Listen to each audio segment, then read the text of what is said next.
Assalamualaikum warahmatullahi wabarakatuh. Nama saya Ibrahim. Oke, kali ini kita akan membahas mengenai belajar dan pembelajaran. Nah, tentunya sudah tidak asing lagi mengenai hal tersebut. Mungkin ada yang belum paham mengenai apa itu belajar dan apa itu pembelajaran. Oke, kita langsung saja membahasnya.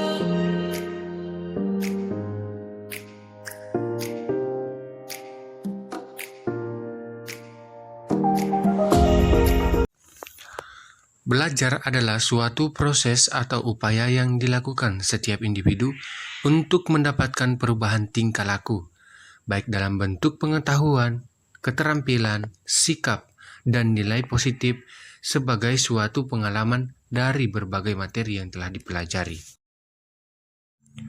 Seperti yang dijelaskan tadi bahwa belajar adalah suatu proses atau upaya apa yang dilakukan setiap individu untuk mendapatkan perubahan. Nah, yang bagaimana dikatakan perubahan? Jadi teman-teman, proses perubahan itu bisa diartikan berbagai macam hal.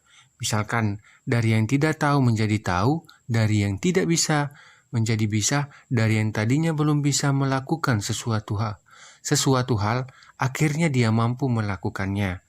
Contohnya, misalkan seseorang yang belum bisa berenang. Nah, salah satu cara yang dia lakukan yaitu dengan belajar sampai dia bisa.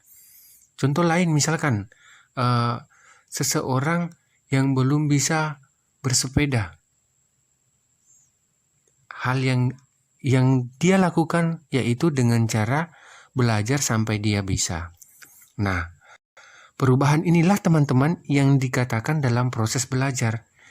Jadi, belajar itu adalah suatu proses tingkah laku yang relatif permanen yang disebabkan oleh interaksi individu dengan lingkungan. Nah, sudah jelas ya. Jadi proses belajar itu terjadi secara permanen. Nah, kenapa lagi dikatakan permanen? Karena terjadinya interaksi individu dengan lingkungan. Karena adanya suatu proses komunikasi antara guru dan siswa.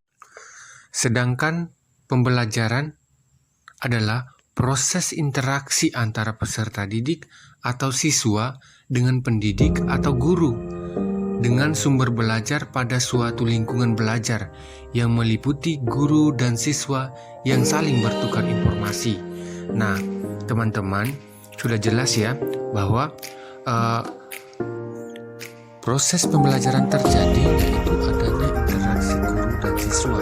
Nah, kalau misalkan tidak ada guru, yang ada hanya siswa, maka tidak ada yang namanya interaksi, yaitu tidak ada proses pembelajaran. Begitupun sebaliknya. Demikian hasil presentasi saya. Terima kasih. Wassalamualaikum warahmatullahi wabarakatuh.